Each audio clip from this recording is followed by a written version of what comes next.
Hello and welcome to SparkUP, the podcast about creating and growing digital products. Our guest today is Sofia Vyshnevska, a co-founder of the PropTech startup Propertymate and one of the Forbes top 25 Ukrainian women in tech. Just at the beginning of 2021, Propertymate raised $1 million and recently announced the next round to expand to the next biggest metropolitan areas in the US.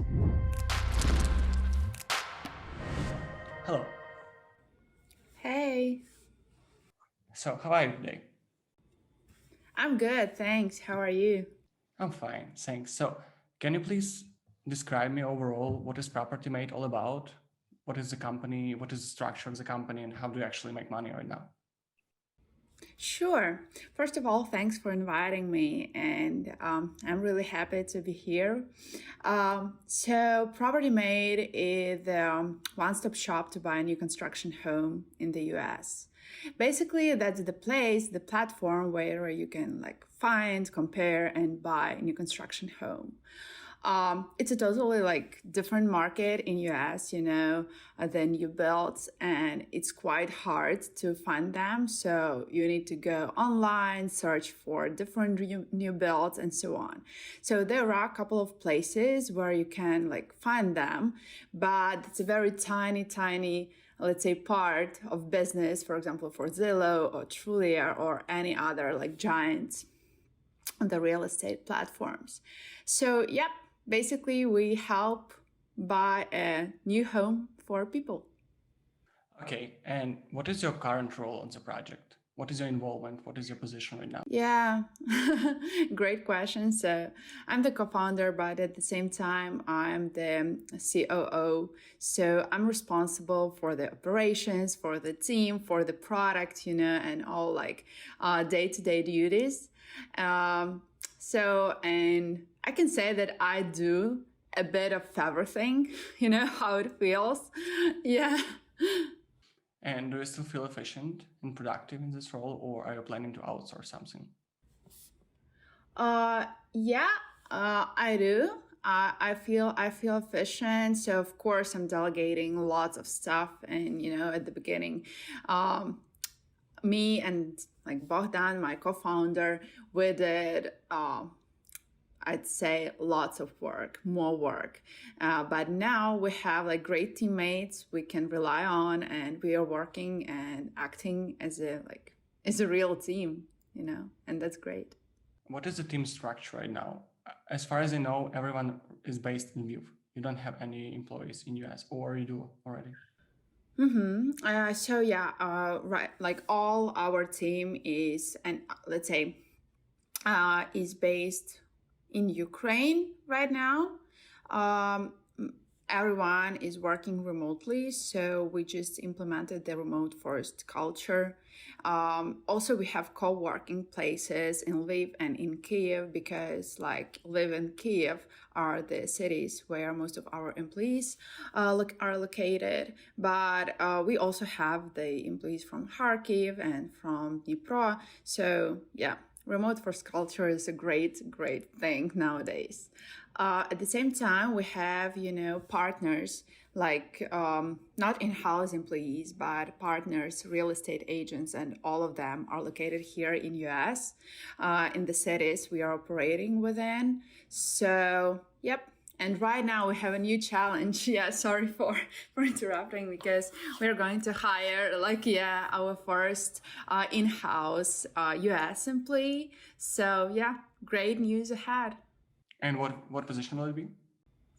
That would be the real estate agent lead. So meaning the person who will just be in charge for the relations with all real estate agents, with the partners and in-house ones, and and all of the operations regarding the services in our company. Yeah, I got. But in terms of structure and positions, are those mostly developers or managers or sales representatives? So we have, I can say that we have, we have pods, and we have marketing, product and design. We have the concierge team. That's mostly people who help you and advise you as a buyer where to find the home, and they're in charge of just supporting and helping in this process of buying a new home.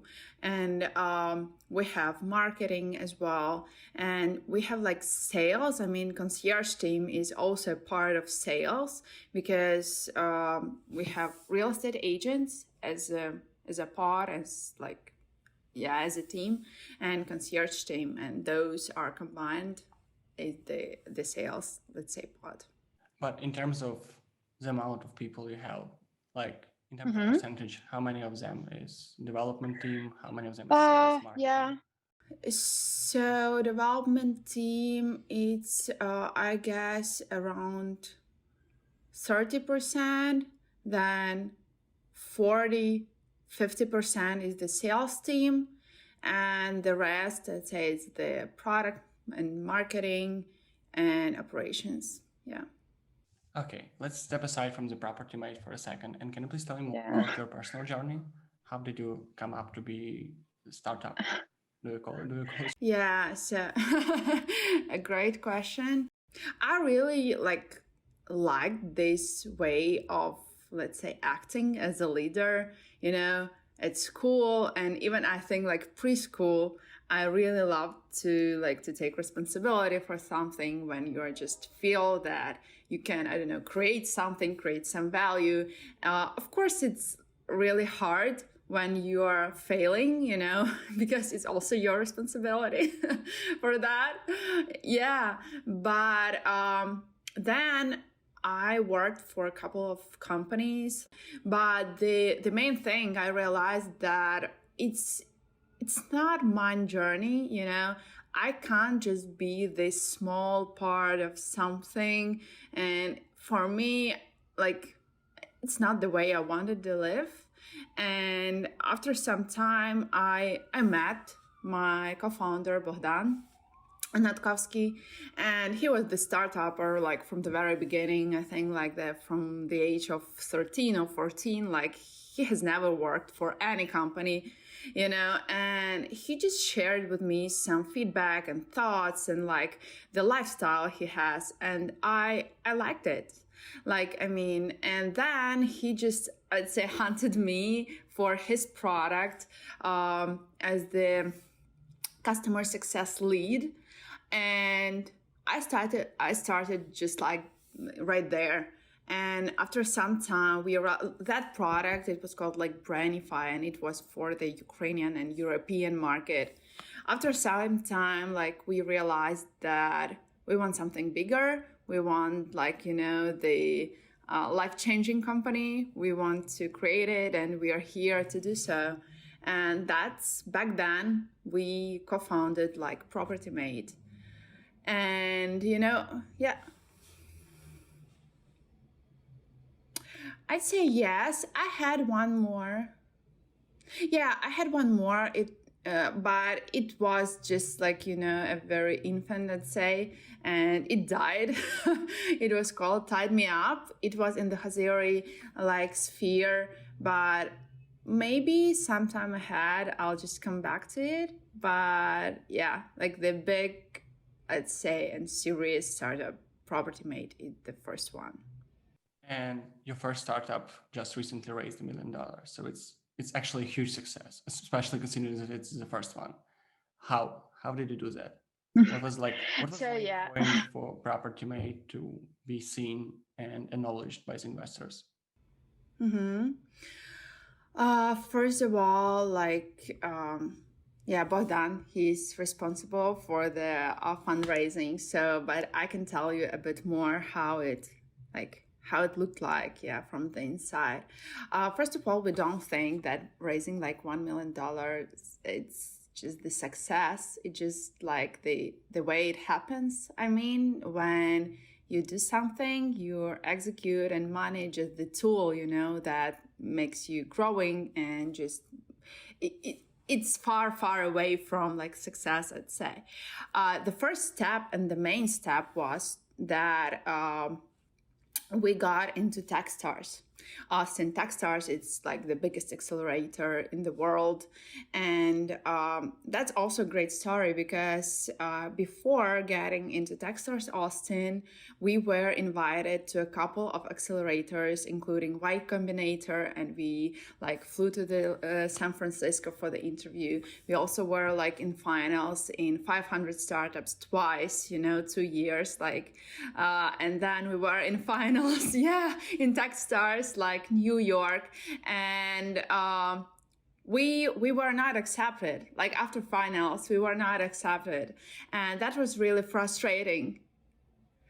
I think that could be one more podcast, when you're just, in short, you just need to have practice as in everything, and don't give up. You just need to have practice to get accepted to the, for example, accelerator. You need to have practice to raise money. It's just the process, and you need to be like very, I'd say, hardworking, and you need just to go step by step, get feedback, implement it, and try once again. So, and if we get back to your question about the fundraising, it's also just the process. It doesn't matter what you are doing. It almost doesn't matter. It almost doesn't matter what stage you are in. What does matter, it's how you communicate it, what is your vision, how good you are at fundraising. It's almost the same process as sales, for example. You need to have the pool of investors, you need to have the pool of connections, you need to just reach out to angel investors, you need to reach out to your friends or someone who just raised money and ask them for intro. And then you go step by step, and then, for example, out of 120, no's, you have one yes. And when you have one yes, you go ahead, and you have some small tool to work ahead, because it's much easier after having one yes, from the investor. Yeah. But how did you pass this napkin test or elevator test, or you name it? I mean, what was the unique selling proposition you pitched to the investors? Real estate market is the biggest market in the world, especially in US. First of all, each company and each startup, I assume, has a very different, let's say, selling proposition, and we just shaped it along the way. We talked to investors. You just, you've got questions they ask, and you then just find something new you can tell the further investors. And what we have is that we've got the biggest market, which is still operating very, very traditionally. So let's say it's not digitalized. The market as it is now, it was operating 50 years ago in the same way. So and in US, it's just the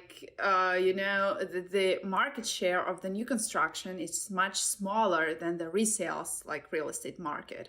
But at the same time, it's a very sweet point for us, for example, because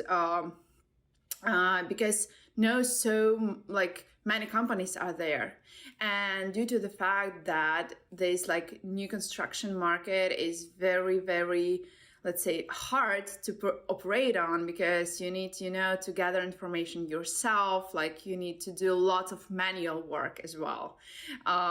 That was, I think, the main point. We can expand. We can create, the unicorn, and it's possible. That's not what we are just communicating, but in terms of the market, of the today's way of its operating and so on, it's just possible and visible. Yeah. What did you have on hands? An MVP or some sales or some contacts with salesperson or agents or just the idea? No. To the point we have right now, I think we've pivoted 2 or 3 times. What we had Techstars. That's the main thing we had.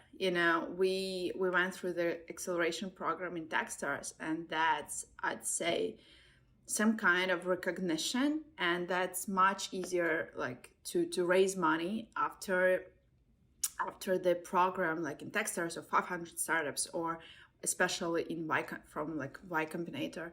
But you have the connections, like Techstars network is like great thing, and you have connections.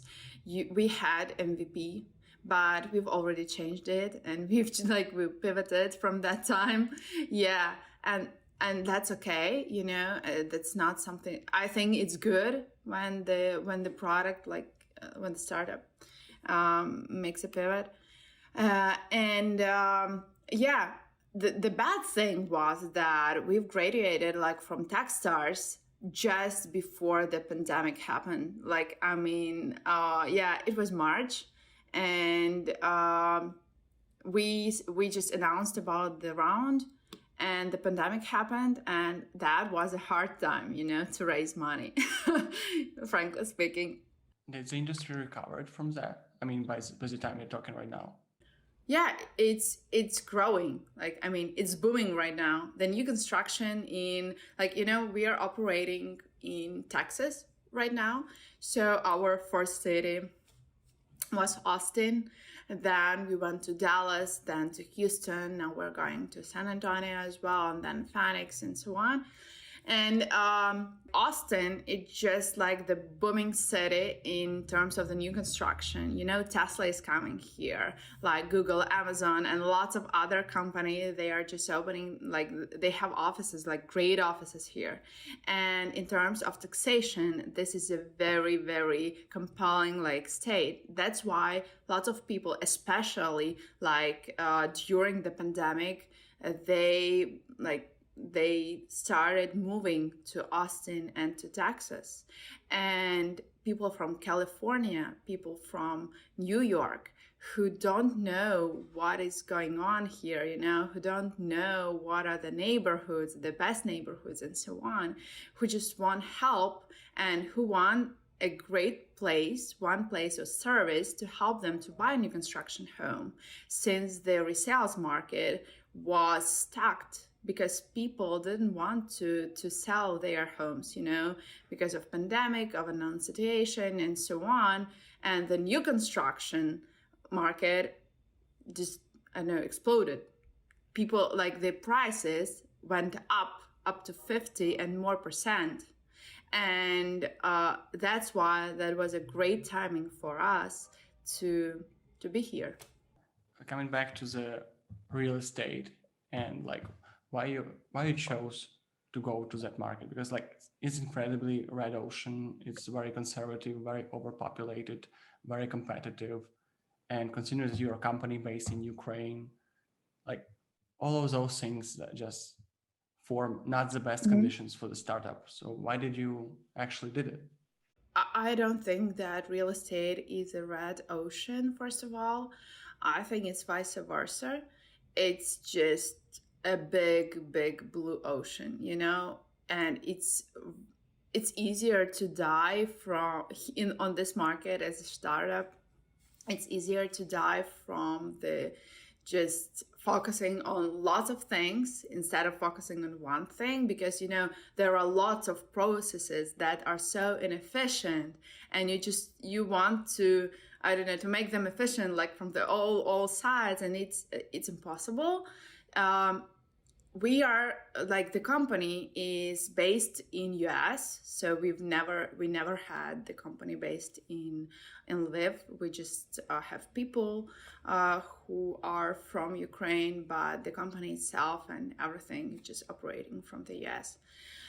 Why real estate? Because it's huge. It's a huge market, it's something that you can make meaningful at the same time that the market, where you can bring lots of value.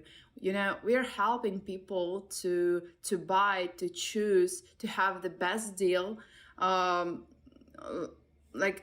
choose where they will live for their next 10, 15 years, since we are dealing with a residential new construction. So where they will raise their kids, where the kids will go to school, where they have, the bad days and the good days and all that stuff. And that's something like purposeful. Like, I mean, you're bringing a great thing. And when I just hear the feedback, for example, from our buyers, how helpful we were, like that's so great that there is one place where you can find, the new builds from different builders and in a great interface, and it helped them buy very, very fast. It's so, I'd say, nice. You're feeling so good, that you're creating something. Yeah. So my question was, what is your main challenge right now? Is it building sales or raising more funds or development or marketing? What is like your main point of growth for now? Mm-hmm. It's scaling. Like we found I I'm not really sure, because you can't be really sure in this world, but I'd say this, that in our opinion, we found the product market fit. We know, where we can from which point we can scale, and we want to launch on 20 more markets probably for the next uh, 2 years, maybe year and a half. And that's why we've started raising money already the next round, because we need lots of I'd say lots of resources to do so, and to scale so fast. The real challenge that we have now is to hire people in US, because we are planning to hire the agents team, like here in-house agents team. We'll still be working with partners agents, but marketing and sales in-house we want to have here, like on the market we operate. And I see that as the main challenge. Hiring people in the US. Yeah, in US. Just because of salaries or the market itself or pandemic or? No, you know why? I think because we've never made that before. Just because of that, because we have a bit different culture. As I've said, we've never made it before. We don't have experience, and that's something a bit unknown. So that's why it's challenging, but it's great because knowing something new, and trying something new, and I don't know, getting on board people in US, it's a great step forward. So as for the company. So the next great milestone for you would be to have your sales and marketing team in-house in US, right? In terms of recruitment, yeah. In terms of business, yeah, it's to launch, it's to expand to at least 10 markets in US for the next year, at least for 10 more. Okay, how do you perceive real estate industry overall in the US right now? I mean, what are the key trends, issues, challenges? What do you feel about it, and where is it going right now? Yeah, it's growing. So, I mean, I can tell that, especially, in our segment, the new construction, it's booming, it's growing. Still, the prices are going up, especially in Texas, and people are moving, fast, and they are moving a lot because of the pandemic and the ability to work remotely. People now can live almost like anywhere they want. And that creates that just people moving around the states. And that's why for such people, also Propertymate is a great tool to have. Yeah, but in terms of business operations and technology, what is the trend? You mentioned before that it's like a very conservative industry and everything is still done by pen and paper. So is digitalization a real trend, or it's more like from place to place? there are a lot of prop tech startups just like appearing, I think, like almost every day. um, there are a lot of startups in the residential real estate market, also on the commercial real estate market, um, trying just to digitalize anything they can. Mhm. So the competition is huge, but as I've mentioned before, um, as I think in any other, let's say, industry, just need to find that fit, just need to find where you can just bring value. Um, we pivoted like twice, as I've said. We did the product for builders at first, Mhm. then for real estate agents, and just like year ago, we tried we ran a test basically, and tried to propose our service to the home buyers, and that was a great decision. And I mean, yeah, that's how it operates. And all of the startups and all of the companies, they're trying to digitalize the market. They're just trying to clinch in it first somehow to the existing processes and to these traditional, let's say, way of buying and selling home, and then step by step digitalizing something. For example, that's great that you can like open door, yeah, like companies like open door. Now you can just buy and sell home like in almost instantly. You can just open the house for showing without having the keys and without having anyone to help you. So just opening it with the app. You also can do lots of things nowadays because of the startups, like PropTech startups. But I see that there are huge opportunities ahead in this market. So I don't know if you can share this information with me, but in terms of marketing and advertisement, what tools do you use right now, and what proves themselves to be the most efficient and valuable for your business?